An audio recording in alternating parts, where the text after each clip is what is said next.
ये 1947 में जो अंग्रेजों के दलाल थे, जो भारत के पहले प्रधानमंत्री बने 1946 में, ये सब अवेलेबल है। मेरे शब्द इसलिए तीखे हैं ताकि आप जाके ढूंढें। किसी की शान में गुस्ताखी करना मेरा कोई एजेंडा नहीं है। 1946 में जो शख्स अपनी पार्टी के अध्यक्ष के चुनाव में 15 में से एक भी वोट नहीं मिला, वो भारत का पहला प्रधानमंत्री बन गया। उनसे ज्यादा शेम हमारे ऊपर है। इस तकलीफ के कारण इस बात को चौराहे चौराहे बोलता हूं। उस वक्त जो चुप रहे समझ में आता है, आज किसी ने चुप रहने की कोई बाध्यता नहीं है। और उसी दौर में, उस गुलाम भारत में, संयुक्त भारत में, एक शख्स कांग्रेस पार्टी की अध्यक्षता पे लात मार करके छोड़ के चला गया। पूरे विश्व में घूमा और भारत के अंदर ब्रिटिश साम्राज्य को पूरे तौर पे चुनौती दी। और 21 अक्टूबर 1943 को भारत की आजादी की घोषणा की। करेंसी भी चलाई, रेडियो भी चलाया, स्टाम्प भी चलाया और दुनिया के 11 राष्ट्रों ने, जिसमें से एक आज का यूएसएसआर है, मान्यता दी। लेकिन हमने सुभाष चंद्र बोस और फूल वाले चाचा के बीच में फूल वाले चाचा को चुना।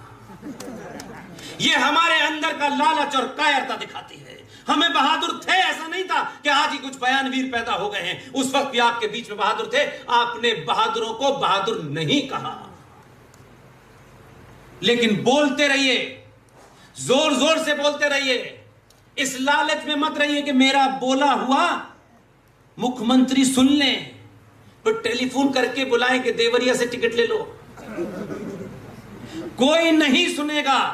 तब भी जो यूरोप के लोग बार बार ये कहते थे कि भारत की 21वीं सदी भारत की है, हमारे यहां भारतीय कहते थे अच्छा 21वीं सदी है, तो और तान के सो जाते थे। वो समझ रहे थे कोई 21वीं सदी आएगी, भारत कुछ मिलेगा, इन्हें प्लेट में रख के और खा लेंगे।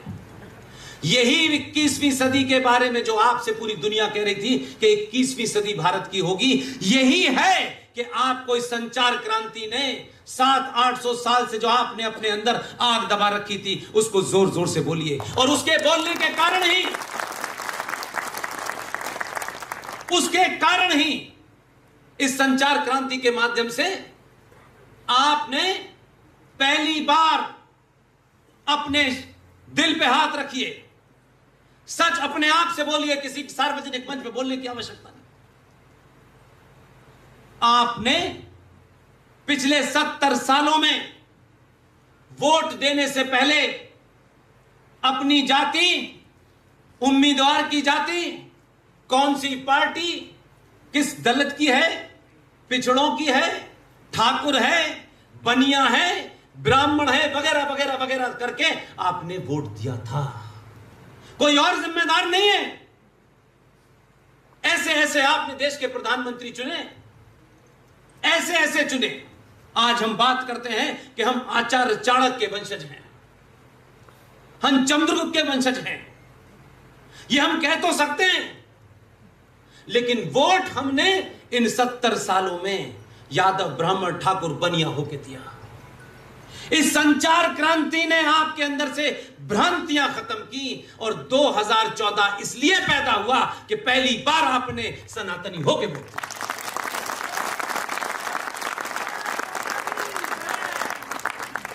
इसलिए पूछा नहीं किसी ने इसकी जात क्या है,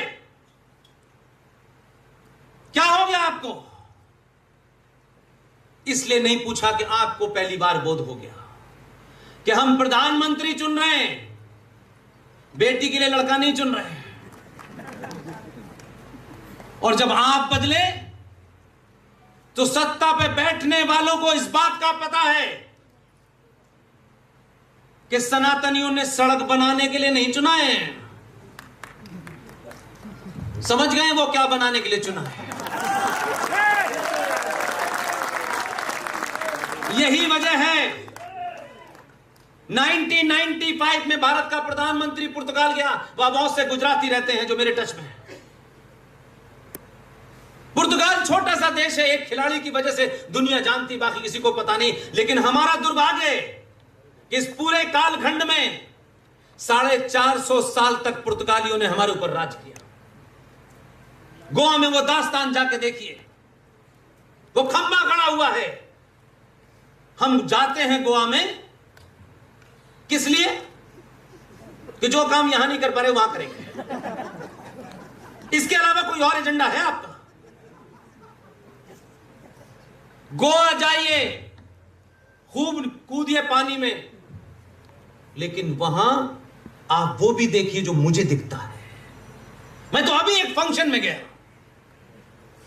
मेरी आंखों को कुछ और दिखता ही नहीं है।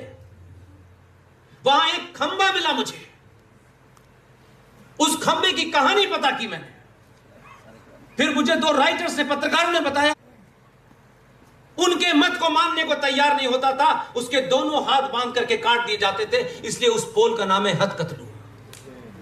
हजारों ब्राह्मणों के हाथ काटे गए। वहीं पर एक कुआं बना हुआ है, पूरा इतिहास ऐसा नहीं है कोई हजारों साल पुराना हो। उस कुएं में हमारी माएं, बहनें, बेटियां अपनी लाज बनाने के लिए कूद गई। हर जगह आपको वो दिखता है, मुझे कुछ और दिखता है, क्योंकि मेरी निगाह बिगड़ गई है।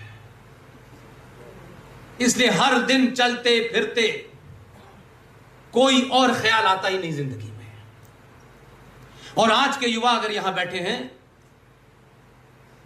हमने भी एक मध्य वर्ग के परिवार में जन्म लिया, कैरियर बनाया, और बीच पीक में उस कैरियर को छोड़ा। लेकिन पूरी ईमानदारी के साथ आपको बात कहना चाहता हूं कि जीवन के कई सफर निकले, स्कूल, कॉलेज, हुल्लड़बाजी, ये नौकरी, लेकिन 2013 से आज तक का दिन इतना संतुष्टि भरा है कि इसके अलावा कुछ है ही नहीं। इसलिए जिन लोगों को लगता है कि राष्ट्रवाद की परिभाषा कुछ और है, कुछ भी नहीं है। जहां खड़े हो, पत्थर मिले पत्थर, डंडा मिले डंडा, जब तक बंदूक नहीं मिल रही तब तक डंडा ठीक है। जो जहां खड़ा है, जैसे भी प्रतिकार कर सकता है, इस राष्ट्र को तोड़ने वाले लोगों को, इस संस्कृति को उखाड़ने वाले लोगों का, अगर ये एजेंडा है आज के 2022 में, पागल कुत्ते का इलाज मंत्रों से नहीं होता है।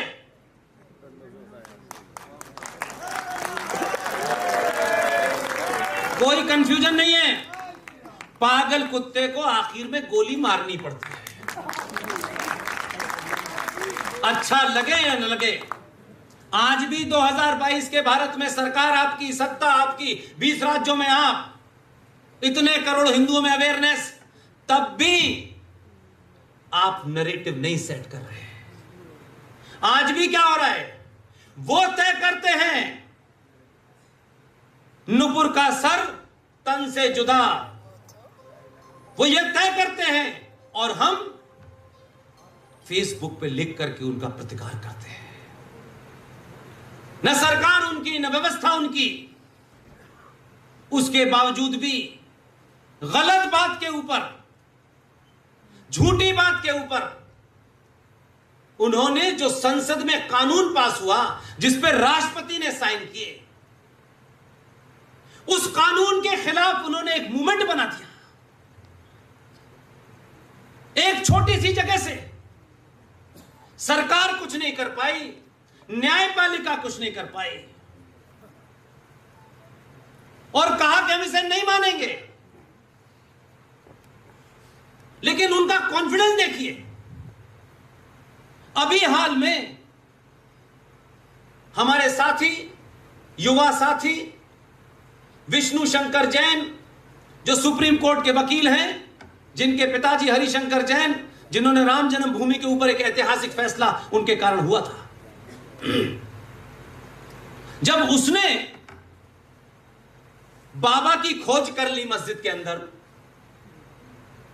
तो आपने देखा ये छोटे भाई का पजामा, बड़े भाई का कुर्ता पहने टेलीविजन पे बैठे और धारा प्रवाह। देखिए, मैं कह रहा हूं कि कभी कभी कॉन्फिडेंस का लेवल यह भी होता है कि कोई आदमी इतने एग्रेसिव होकर आपसे बात करता है तो आपको लगता है कि यह सच ही कह रहा होगा। टेलीविजन पे भी हाल की घटना का जिक्र मैं आपके सामने कर, यह नैरेटिव नहीं चला, नहीं रखा,